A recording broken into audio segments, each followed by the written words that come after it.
nesses momentos tão tensos, históricos de Brasil que nós vivemos, né? Uma crise institucional, segundo a carta dos militares da reserva. Essa carta que os oficiais de reserva divulgaram, ela foi noticiada em alguns sites de forma equivocada como sendo uma carta do alto comando. Não era, né? Era uma carta de oficiais da reserva a oficiais do alto comando. O destinatário da carta e não o remetente era o alto comando.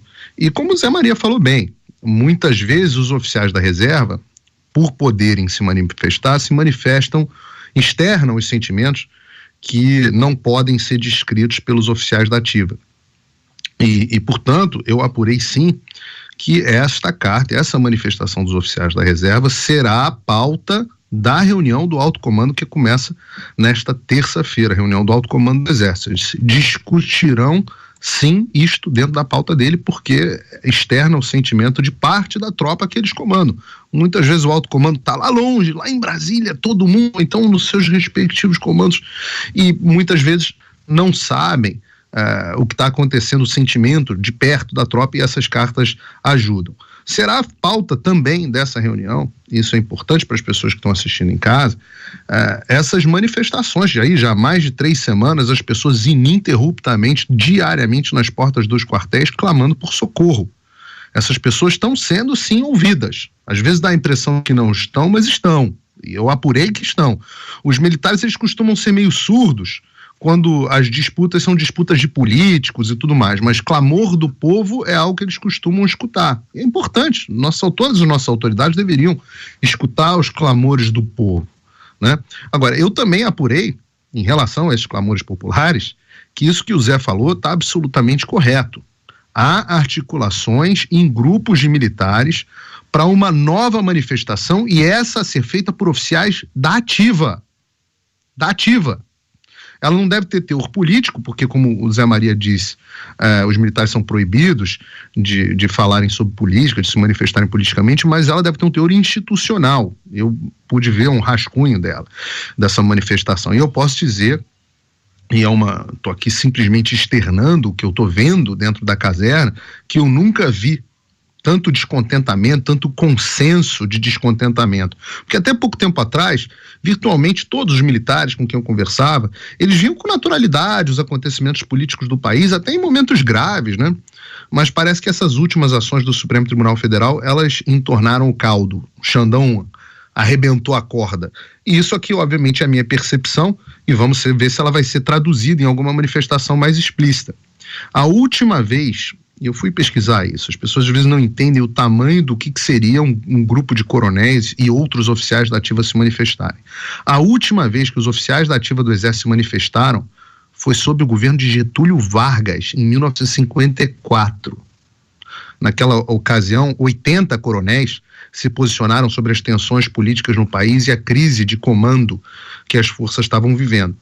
Só para as pessoas que estarem em casa entenderem a gravidade do que foi essa carta naquele momento, essa carta foi de fevereiro de 54, em agosto de 54, o Getúlio Vargas foi pressionado pelos comandantes, né, aí sim os generais, das forças, de todas as forças armadas a renunciar, e ele acabou resolvendo isso com um tiro no próprio peito.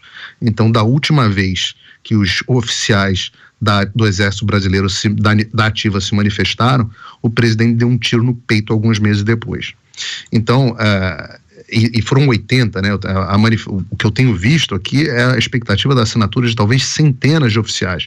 Vamos acompanhar, vamos ver o que vem por aí. Mas o que eu posso te falar é que esse clima, que é um clima assim, de certa divisão, ele também é percebido lá no alto comando. Como é que funciona o alto comando do Exército? É uma espécie de colegiado, são 14 generais de Exército, né, ou seja, generais de 4 estrelas, que participam do alto comando. Eu apurei que há 3 dos 14, que têm se colocado de forma aberta na articulação contra uma ação mais direta, mais contundente das Forças Armadas. E nem sempre nós aqui como jornalistas, nós podemos falar tudo que as nossas fontes contam, né? Às vezes a gente tem um negócio do off, e a gente como jornalista tem que respeitar o que falam pra gente em off.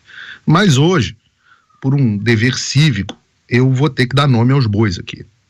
Eu vou fazer isso porque eu acho que o povo brasileiro tem o direito de saber quem é quem. São as pessoas que são servidores públicos em última instância, e vale saber quem é quem, pelo menos o que se diz, né?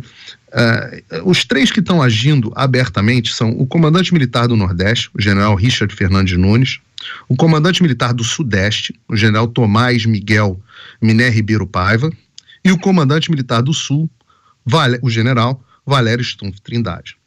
O general Richard, com as pessoas que eu comentei, ele é tido como alguém de um perfil mais acadêmico e que tem algumas posições mais ideológicas que são muito à esquerda para o padrão do Exército Brasileiro. Esse é o general Richard, né? Essa visão mais à esquerda para os padrões do Exército. Já os generais Tomás e o Stumpf têm histórias que eu achei mais interessantes, pelo menos pelo que eu pude entender, né, e aprender com as pessoas com quem eu conversei. O general Tomás, vejam vocês, ele foi ajudante de ordem do Fernando Henrique Cardoso por 6 anos. Então, ele foi ajudante de ordem, se não me engano, por 4 anos, saiu, fez ECM, voltou como ajudante de ordem. Então, ele é tido como lá dentro do comando, como o que mais entende de política, de articulação e etc.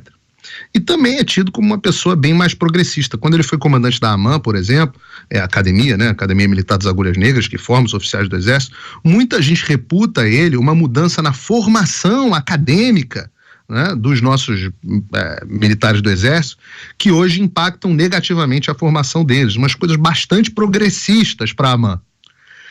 Vejam vocês, né, transformação do currículo e da formação dos militares, onde foi que vocês já ouviram essa agenda antes.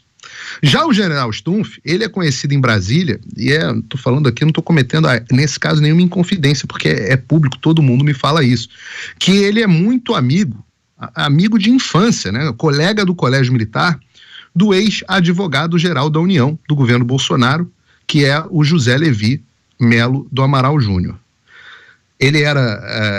O Zé Levi era tido como alguém muito bem relacionado com o STF do governo Bolsonaro. Ele era fazia uma espécie de meio de campo do STF com o governo Bolsonaro quando ele estava na AGU. Mas diziam que ele trazia para o Palácio, na verdade, a defesa das pautas do STF. Então ele era uma espécie de defensor dos interesses do Supremo Tribunal Federal dentro do governo. Assim me contam. E ele saiu do governo Bolsonaro porque não quis se posicionar no Supremo Tribunal Federal contra as medidas restritivas que alguns estados adotaram na Covid. Então, esse José Levi, pasmem, o amigo de infância, colega de colégio militar do general Stumpf, pasmem para vocês saberem qual é a função do José Levi hoje em dia. Pois é, descobri que o José Levi é hoje o secretário-geral da presidência do Tribunal Superior Eleitoral. Quem é o presidente? O Alexandre de Moraes. É isso mesmo que eu estou falando para vocês agora. O secretário executivo do Alexandre de Moraes tem um brother dentro do alto comando do Exército. Será, só será aqui, desculpa Daniel, mas só será que é por isso que o Alexandre toma as suas decisões com tanta tranquilidade, sabendo que não vai ter reação? Eu não sei, mas eu não consigo deixar de pensar, de fazer essa conjectura, né? A percepção dos militares com quem eu conversei, e estou falando aqui de peixes grandes, é de que esses dois, o general Tomás e o general Stumpf, estão cotadíssimos para disputarem, para ver quem vai assumir o comando do Exército no governo Lula. O que me leva a mais uma reflexão, né? Será que os nossos bravos comandantes, eu duvido, mas não consigo deixar de pensar, será que os nossos bravos comandantes estariam colocando a sua carreira e os seus interesses pessoais à frente do juramento de defesa à pátria que eles fizeram?